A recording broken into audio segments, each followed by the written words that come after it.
Arcane might be one of the most important shows that Netflix has ever made, not because it was a huge success or a video game adaptation that was actually good, but because it's forever changed the League of Legends franchise. Yeah, the League universe will never be the same because of this show, all because Arcane just spelled doom for countless worlds within it. Hello internets, welcome to Film Theory, the show that's gonna take you to Brazil.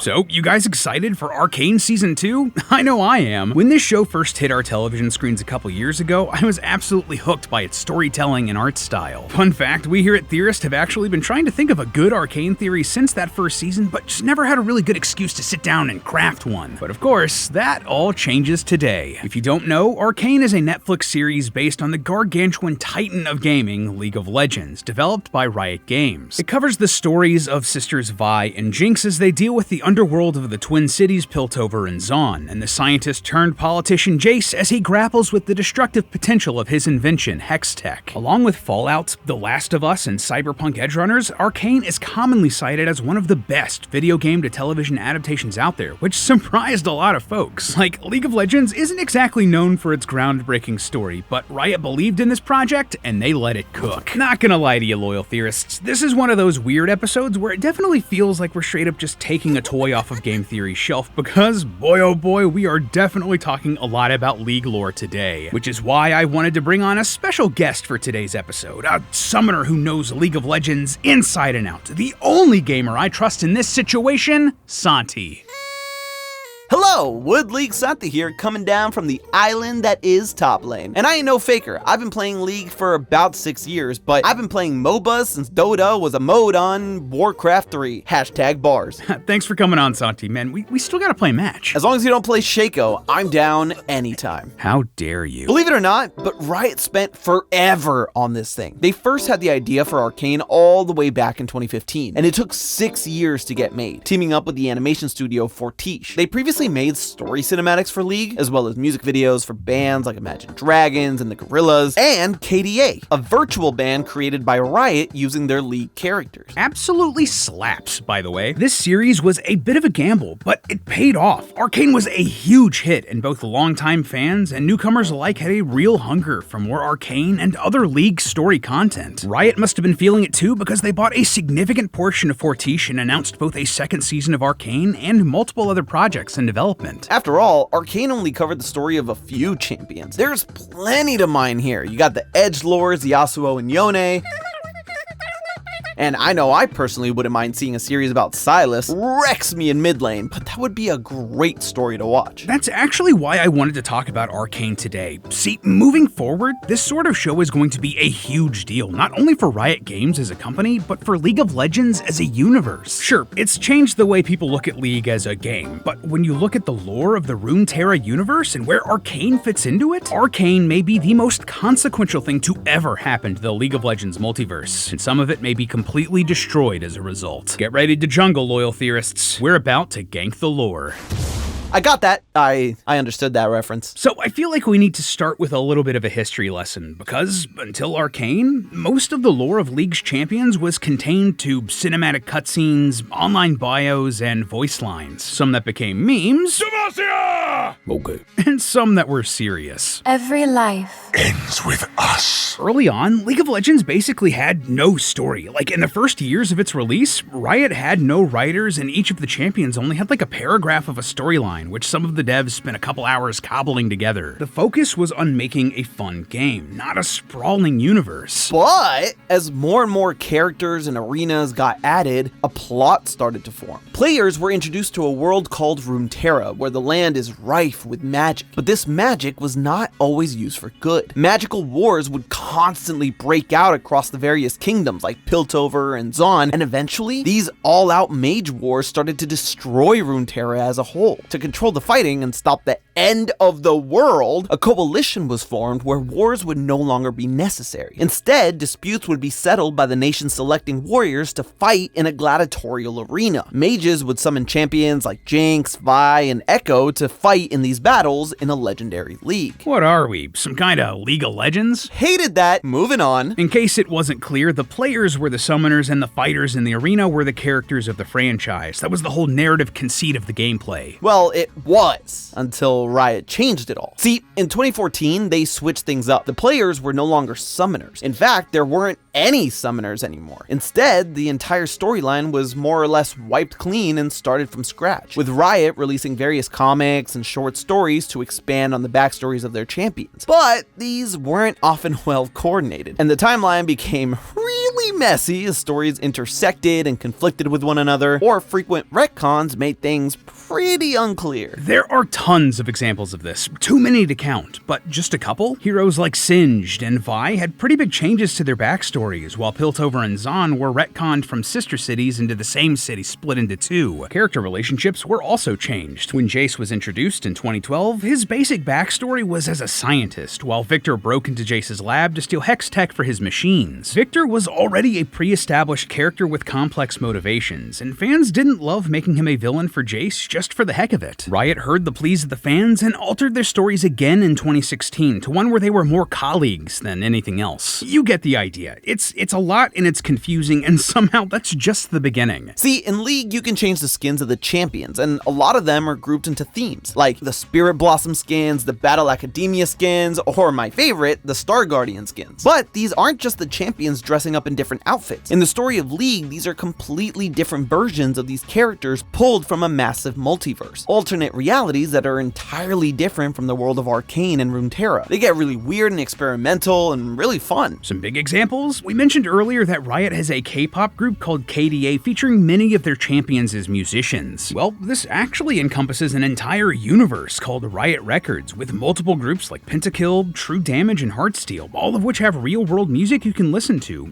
You gotta love the cross-promotion. Then there's the Sailor Moon-inspired universe of Star Guardian, the high school drama of Academy, the untamed western of High Noon, the mythical afterlife of Spirit Blossoms, the vomit-inducing cuteness of cats versus dogs, and on and on and on. And all of these universes are under threat from the universe-destroying force known as the Void, or similar monstrosities like the Darkstar, who want to consume the entire multiverse. They're such a big threat that they're actually kind of like the main villains of League of Legends IP, with multiple in-game events revolving around the Void. As you can tell, it's a lot. Fans weren't even sure what was the old lore and what was the new lore, making it super hard for them to jump in and keep track of their favorite champions and become invested in any of the stories. There are entire YouTube channels dedicated to trying to explain all of this, so you can see why Riot might want to simplify things. The most important lore, though? What exactly do these champions eat between their matches? Well, they won't have to worry about that with the sponsor for today's theory, Factor. Factor's meals are fresh and never frozen. They're all also chef-crafted and dietitian approved, meaning that you're actually getting good food instead of a lot of the underwhelming stuff you typically find in these sorts of meals. They're also super easy to prepare. Just pop them in the microwave for a couple of minutes, plate it up, and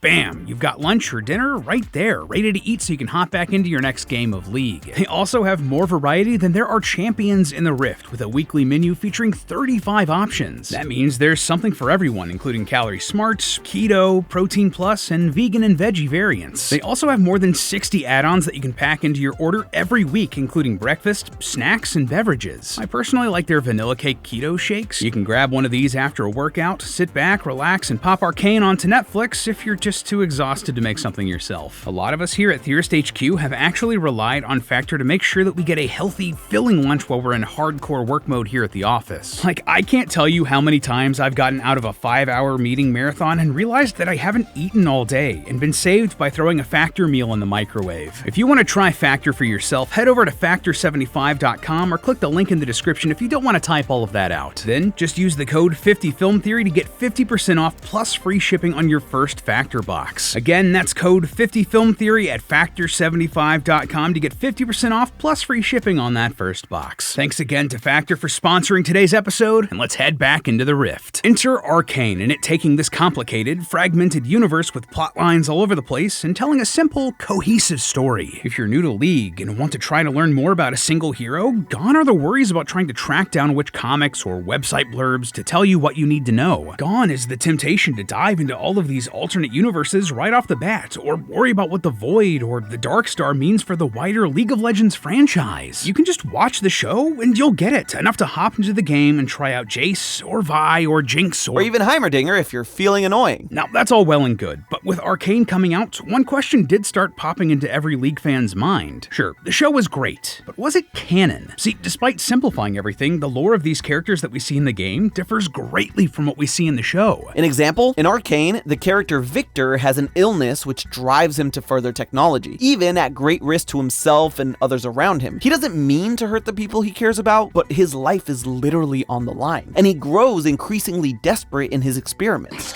This guy? No, that can't.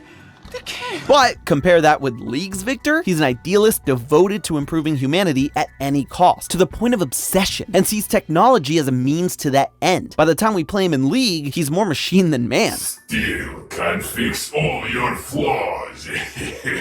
These differences also extend to relationships between characters like Victor and Jace. Like we mentioned earlier, in the game's more recent lore, they work together to improve Piltover, but would often disagree on how to do it, to the point that they, quote, never truly became friends. Compare that to Arcane, where Jace and Victor still work together, but are also quite close. Victor saved my life once. Now he needs me, and there's nothing I can do. He's like my brother. That's not what you say about somebody that you, quote, never truly became friends with. And this is just one example of the differences Arcane created between its versions of the characters and League's. So which do we follow? Which versions of these characters are the true versions? Well, Riot was quick to make a decision, ruling that Arcane is now the new canon for League of Legends, and it's gonna build off of that moving forward. And why wouldn't they? Arcane made Imagine Dragons canon in the League universe. Yes, really. Potentially Linkin Park too. What a world. Anyway, Riot pretty much laid down the law right here. When Jeremy Lee, the former executive producer of League of Legends, explained that both Arcane and League are part of the same Runeterra canon. And according to Laura DeYoung, Riot's vice president of IP development, they're doing this because over the years, we've introduced inconsistencies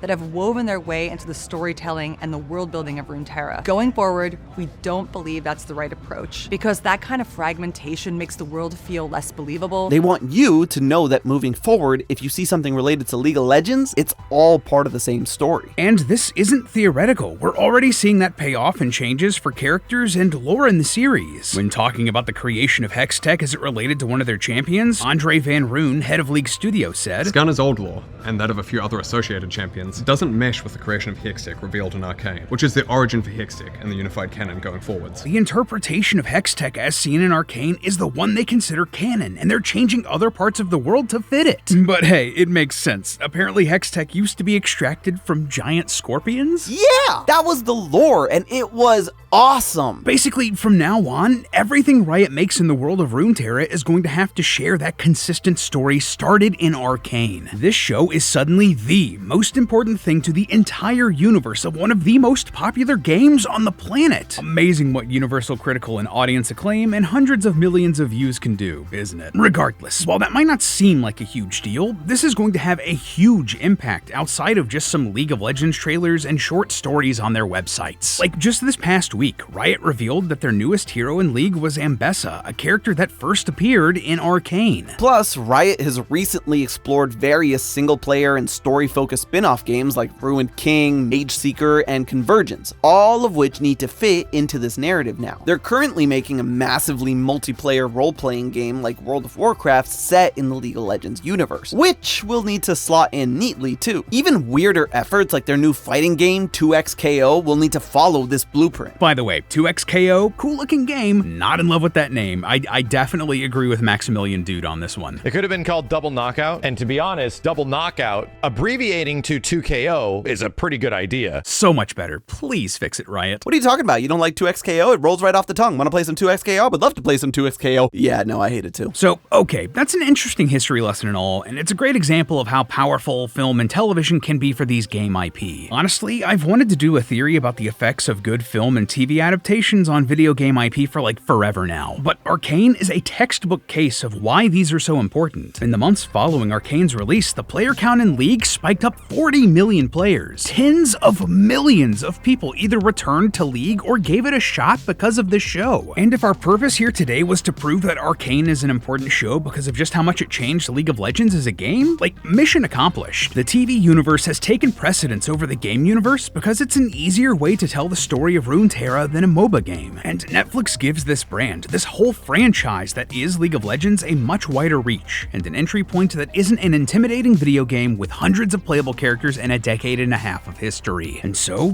the game is being changed to fit the TV show first and foremost, instead of the TV show just enhancing the game. And this has some pretty implicit, widespread effects for the lore. The very fact that there's a canon now, as opposed to random lore drops from voice lines or short stories or trailers or hell, even skins, that means that there's now one storyline that is the storyline that everything else has to follow. By definition, that makes this universe created by this TV series the most important one. Like, sure, you can have these fun, different alternate realities to sell skins of Ari dressed like a K-pop star, but that has to take a backseat now to what they're doing with Arcane. And just the very fact that Riot is prioritizing Arcane in its universe, they more or less have whittled down the relevant universes in their multiverse of IP. Remember earlier when we talked about the Void and Darkstar? It's the main big bad in the League IP, a multi-universal threat that consumes realities to make itself stronger. That old universe, the one with the classic lore before it was updated and simplified for Arcane, the one that people spent over a decade of their life playing in and coming to love, the one that grew memes and solidified an entire genre of gaming,